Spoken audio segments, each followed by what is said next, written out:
Okay, now I will come to the last part of this lecture. In this, we will see how we are going to solve that and something called retarded potential. I will start with retarded potential, then we'll see how we are going to solve these equations, both these equations, the equations of del square phi and del square A, which are the vector potential equation and scalar potential equation in the form of wave. Now look at these equations. On the right hand side is your source. Source means from where you get energy. So energy is supplied from the right hand side. Right hand side shows you that energy is supplied. Once energy is supplied, then what happens to that energy? That energy gets distributed. That is why we call it potential or field. Wherever it gets distributed, that area is the area of influence of the energy. And there it will be distributed depending on different conditions. We call those conditions, you must have read, boundary conditions, initial conditions, etc. So depending on those conditions, they will be distributed over space and with time. So since with time means they are propagating, they are changing their values with times, which is called propagating. If they are propagating, we call them field or radiation. Okay. Now we saw something called potential. Two potentials we saw. One is the vector potential, one is the scalar potential. From now on, I will not talk about scalar potential or vector potential. I will be talking in general about potential. When I say potential, remember that I am referring to either the vector potential or the scalar potential. Particularly, I will be referring to vector potential because I can find E and H both from vector potential only. Scalar potential is redundant to me. I can find E using A and phi, but if I can find it using only A, why should I make extra effort of finding it from F? So let us look at what happens in any case if there is some source of energy, whether charge or current, some source of energy is at a point R dash. Let me take the origin is at O and at a point R dash I have the source. So that point I call the source point. Source point is enclosed within a very small box which we call infinitesimal box. Within that box is my source. Now, if my source is there, then, and because of that source, there will be some field. Somewhere there is some field F. So outside there will be F, some field. Oh, it will tie it. This is changed. Outside there should be some field, right? The source is U or J. Field is A or P. So field I am saying Ft as A or P, and for source I am representing them by U. Now what if there is a radiation or if there is any propagation from the source point which is R dash to the field point which is R, then the distance covered will be R, capital R, which is equal to R minus R dash absolute value. Difference between these two distances, O to field point distance and source point to field point distance. These two distance difference will be the distance that has covered. Now, if there is a distance which has been covered by some disturbance or by some phenomena, the phenomenon has to acquire a velocity. If it has acquired a velocity, then it will move from one point to another point. Now, if it has moved from one point to another point, acquiring a velocity, then it will take some time. So if the disturbance occurs at the source at point time t dash, then it will be observed at the point at a time t, right, at a time t. So if something that you are observing at a point t has occurred at a time t dash, which was before the time t. For example, if you switch on a radio, or you can do an experiment easily. You connect to one of your friend using a mobile phone, right? So in the mobile phone you are talking. Then you connect to your friend using Zoom. In the Zoom also you are talking. Say something to the friend on your mobile phone. You will see that on the Zoom you will get back the same thing after a lapse of time. There will be a delay, time delay. That is the time taken for your audio signal to pass from your point to the receiving point. Right? So whatever you say now will be received after some time, or if you are receiving something now, there it has been originated earlier. This means there has to be a cause. If there is a cause only, then there will be an action. Every action has a cause. A cause will result in an action which can be observed at a later point of time. So you initiate something, it will be observed at a later point of time. In this case, assume that origin is at r dash, which means r dash is equal to 0. Then capital R is equal to R, and then T dash will be T minus R by C. R by C is the time taken for the disturbance to travel from the source to observation point. You are receiving it at the observation point at the time T. Therefore, it was originated at a time before time t. What will be that time? T minus r dash by c. Let us write that as t dash. So t dash is equal to t minus r upon c. So this time is called the retarded time. T dash is called the retarded time. Retarded, why retarded? Because it has occurred earlier. It has occurred earlier.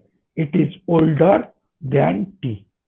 T is younger, T dash is older. You know, in service, we retire.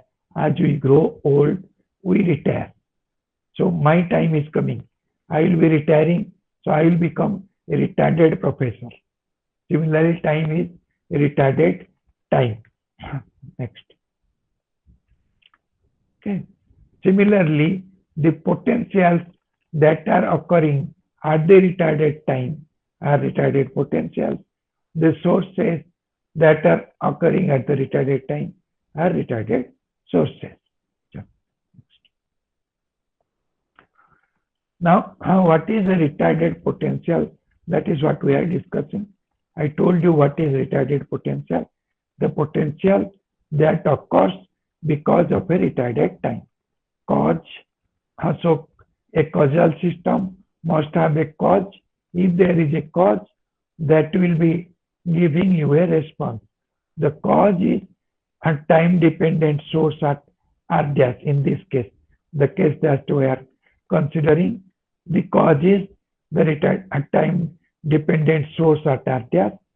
Similarly, the response is the field or potentials at R, and they obey this equation, this general equation, del square U minus 1 by C square dou square T U is equal to Ft. Remember this equation. If I take U to be a vector potential, then my Ft is equal to minus mu j.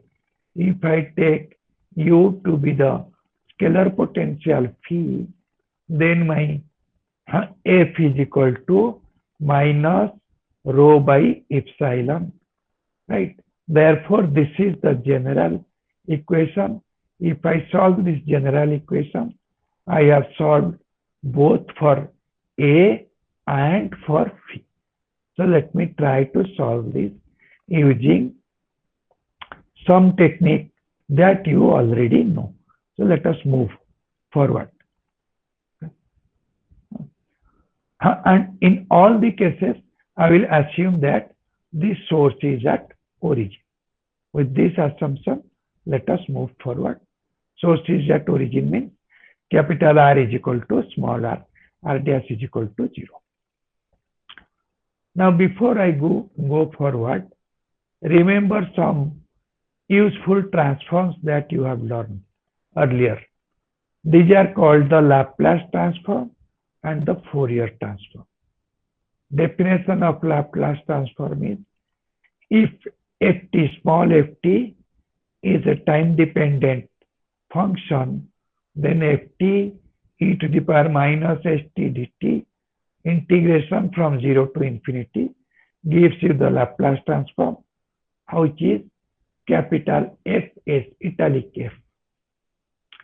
If that is true, take the Laplace transform of an integral that will give you 1 upon s of Fs, if Fs is the Laplace transform of the function being integrated. Similarly, if Fs is the Laplace transform of the function being differentiated, then you will get in the Laplace domain Sn Fs, n is the degree of differentiation. So based on that, if I have a second order differential equation, that will give me dou square ft. So that will give you dou square ft. Laplace transform is a square Fs, that comes from d square f by dt square minus s f0 minus f f0 minus. Now what are those things? They come from initial conditions. So if f dash t is equal to 0 at t is equal to 0, and if ft is equal to 0 at t is equal to 0, what are the values of Laplace transforms at those points? So they gave those things. We will assume that no initial condition is given to us. How we are starting from the causal condition. Similarly, df by dt, for that you can get sfs minus f of 0 minus f of 0 minus I will take as 0. ft Laplace transform I am representing as fs. So this will continue. I hope you have read this. We will continue with this. For Fourier transform, same thing. S becomes omega if you are in time domain. I am not going to use the time domain. I am going to use the spatial domain and k space. So for omega, I will take k, and for time, I will take x. So my fk, which is the Fourier transform value of fx, is equal to minus infinity to infinity fx e to the power minus jkx dqx. dqx means it is an integration over the volume dx, dy, dz. Right? And so that I can rewrite in the, if you are finding it difficult to understand that, so that I have expanded f of kx, ky, kz, which is the right hand side, which is the left hand side, and in the right hand side I have f of x, y, z, then e to the power minus jkx into x, e to the power minus jky, y, e to the power minus jkz, dx, dy, dz. If I take the inverse transform of that, I will get back fxyz.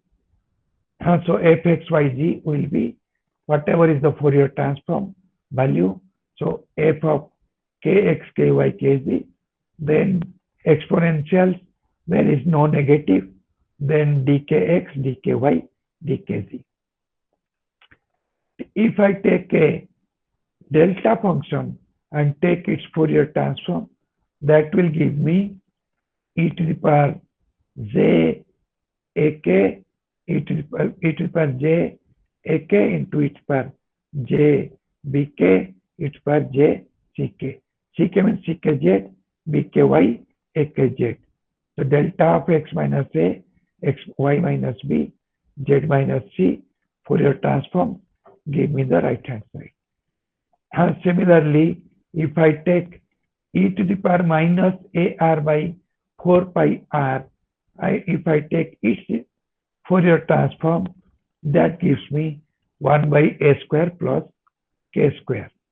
If I take a differential equation, dou square m, so mth differentiation for x, nth differentiation for y, and pth differentiation for z of fxyz, that will give me what is in the right side, jkx to the power m plus jky to the power n plus jkp to the power jkz to the power p whole into f of kx, ky, kz.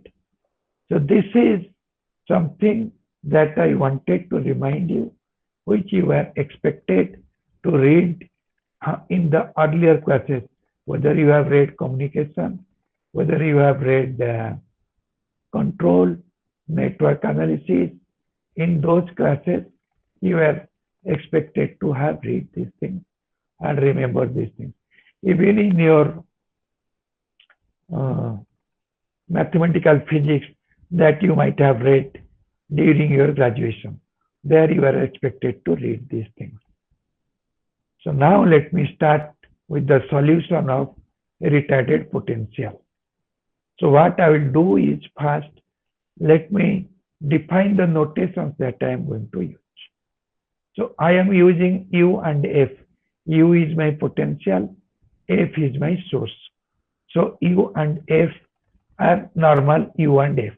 If I take their Laplace transform, their Laplace transforms, I will represent as U and F, which are capital italic. So capital italic U and F, wherever I am using that, remember that they are the Laplace transform of U and F. Similarly, if I take those Laplace transforms, U and F, and then take their Fourier transform over the space, not over time, over the space, I will get U and F, which are capital, which I am representing in capital U and F, but they are not italic, right?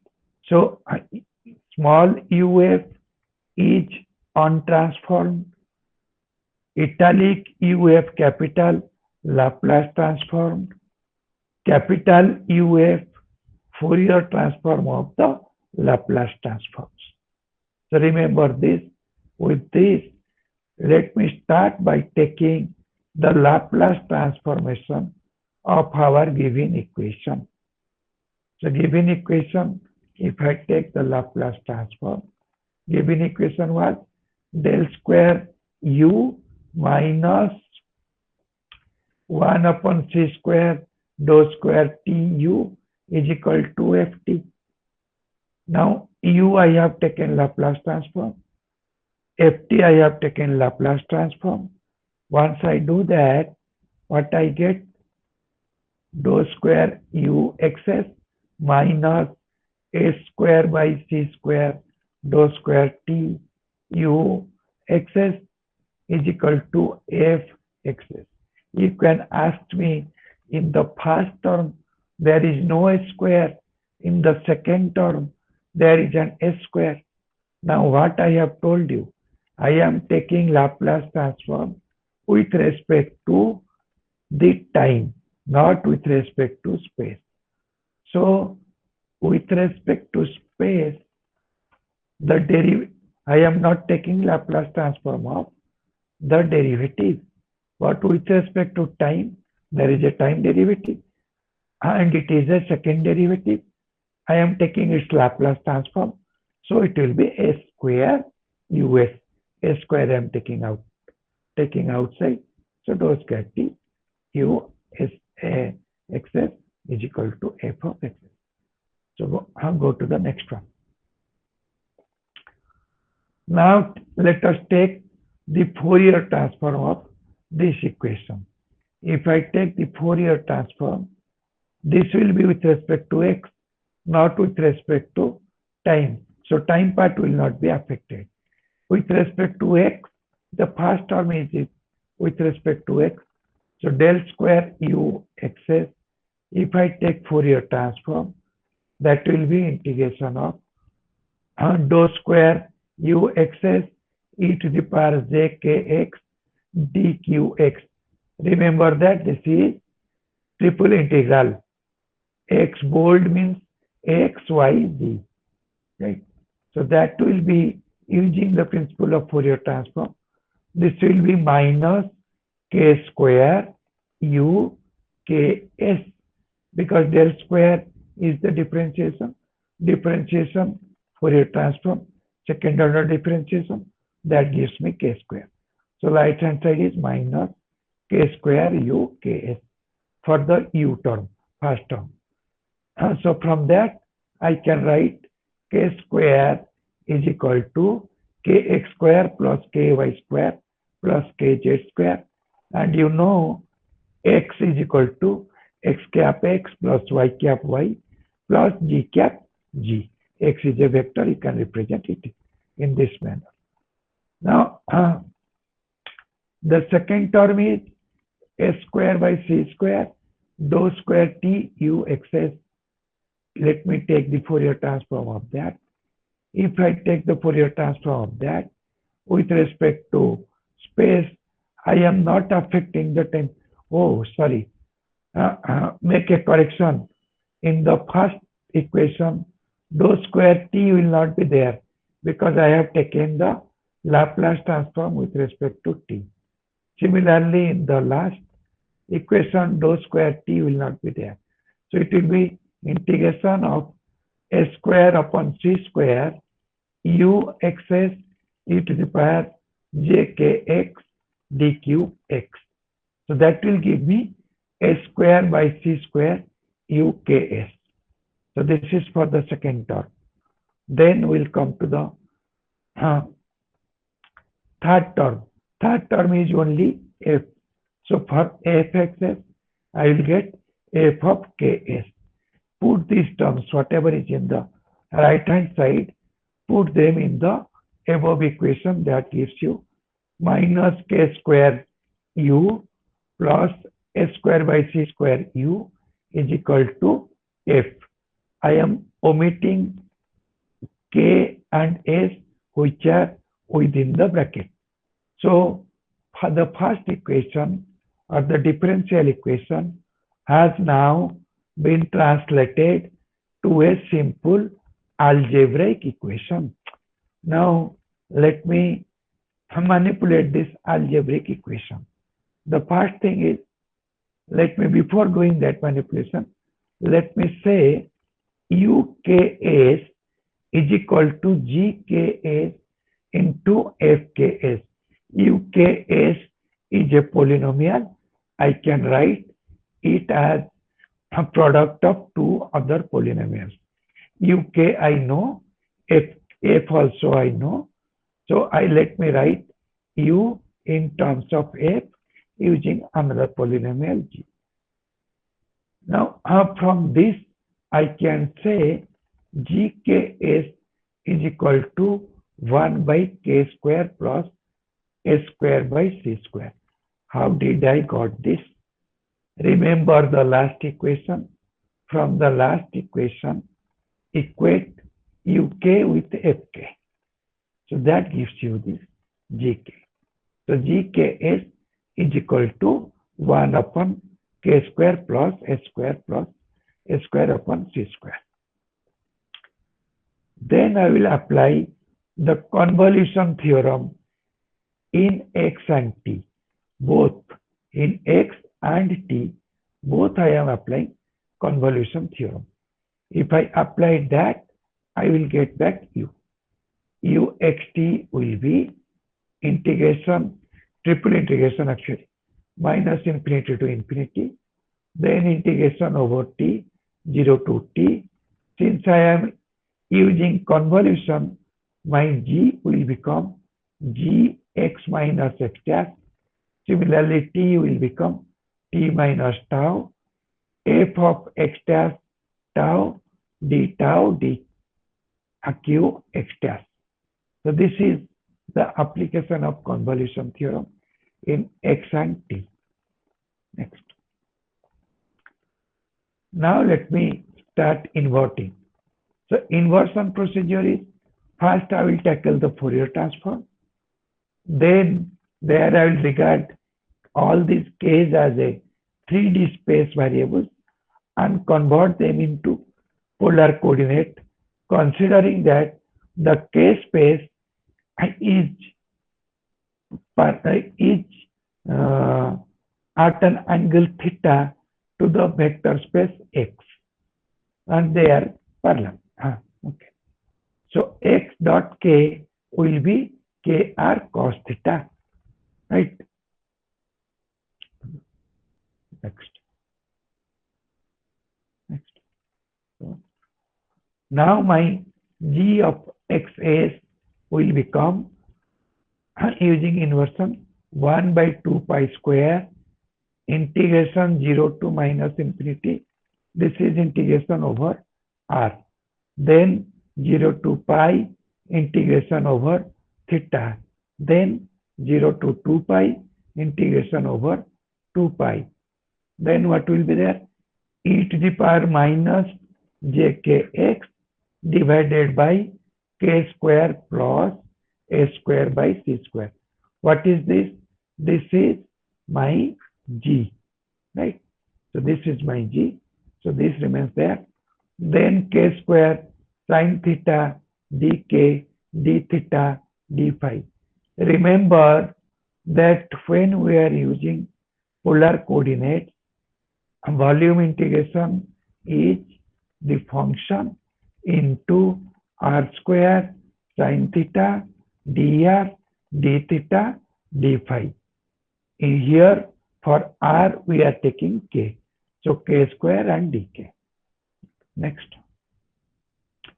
So that will be equal to, if I integrate over 0 to 2 pi, which is phi, because within the integrand value there is no dependency on phi. So phi is trivial.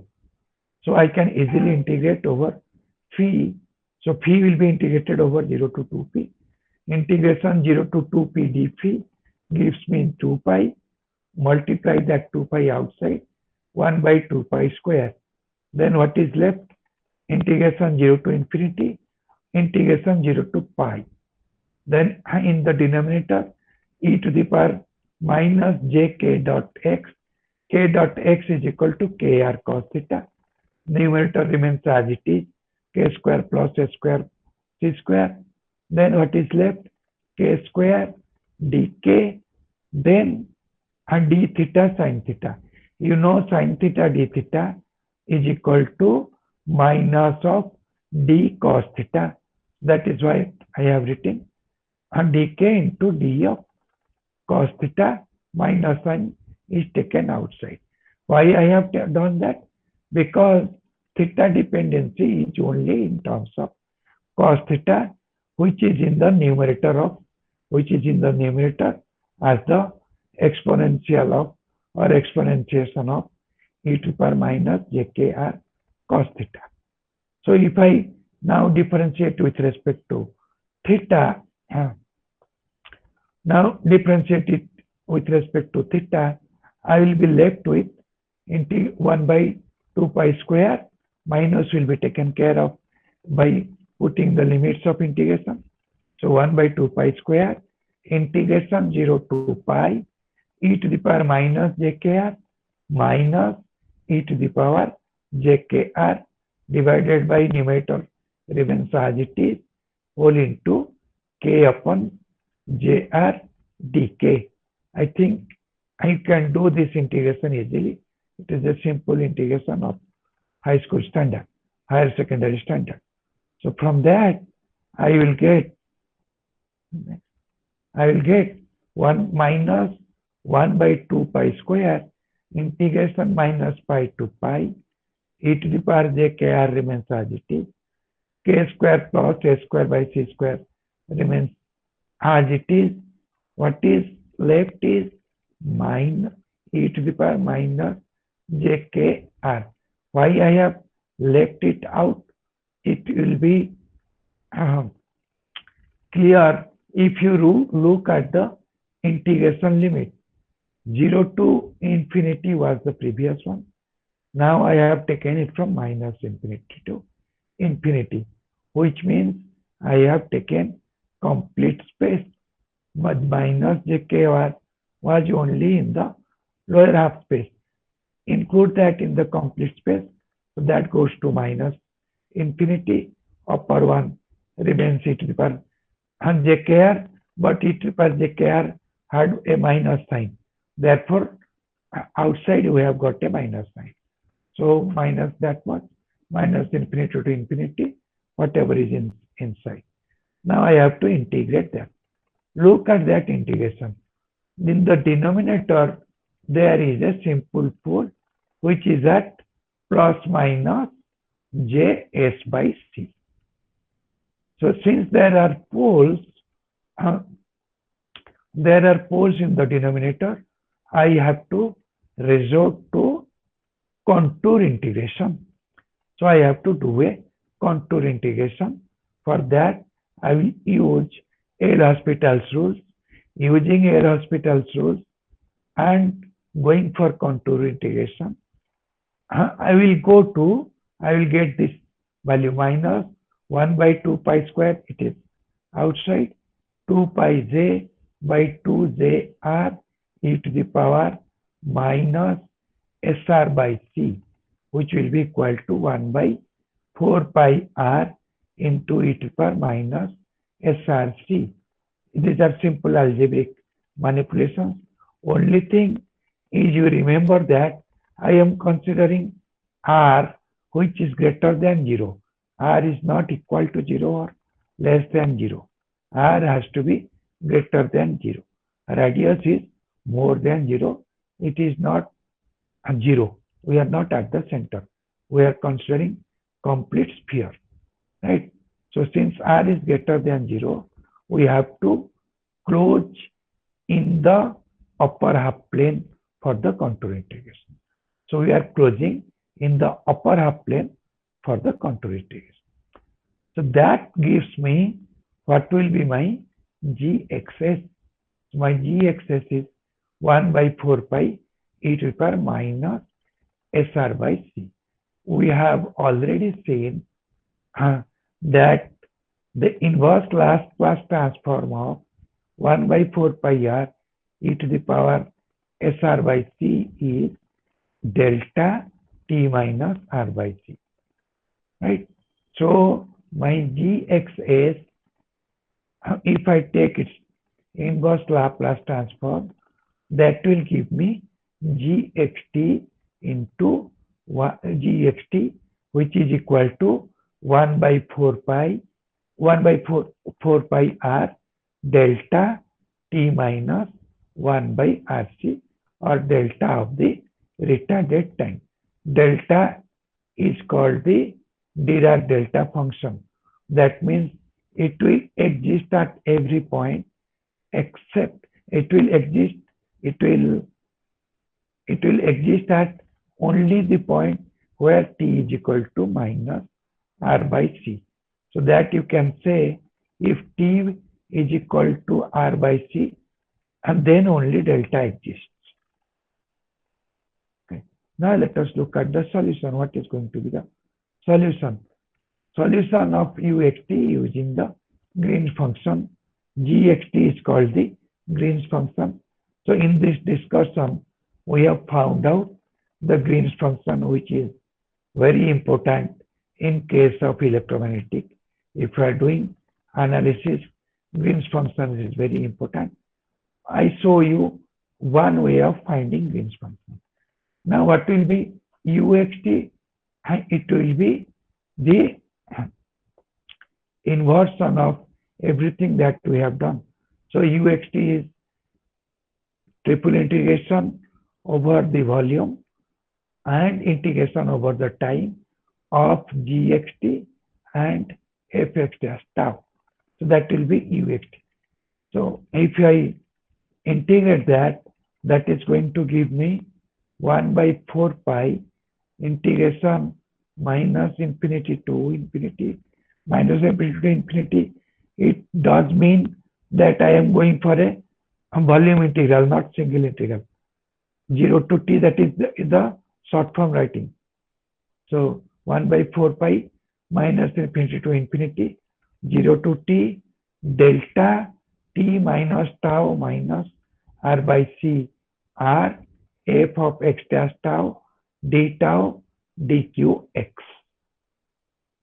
Now if I integrate it over tau, that will give me 1 by 4 pi integration of f x dash t minus r upon c divided by r dqx dash.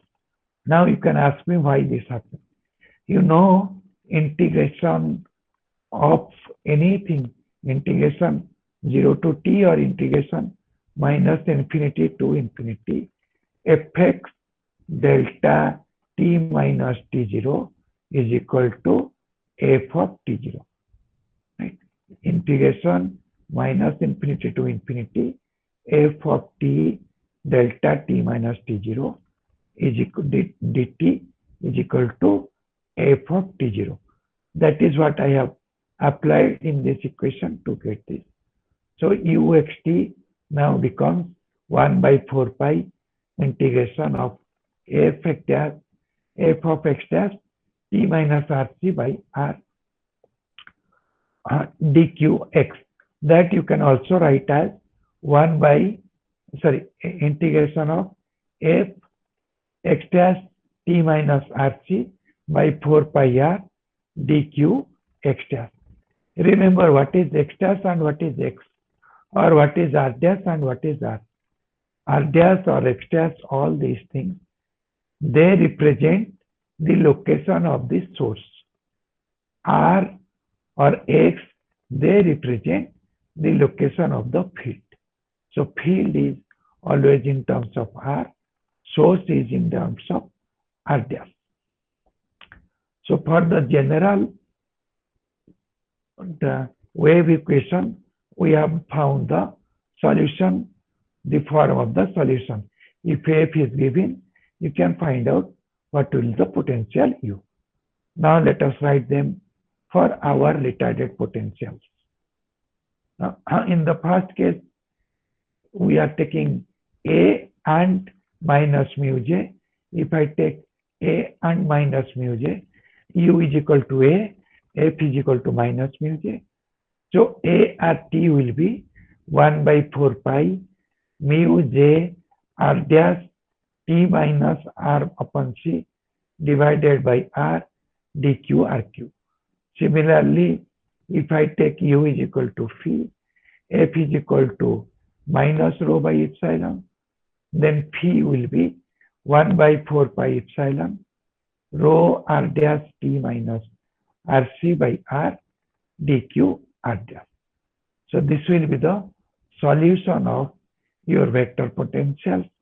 Once you solve the vector potentials, you can use them to find out the fields. So instead of going through the Maxwell's equation, we can go through the vector potential or scalar potential or both of them and find out the fields H and E.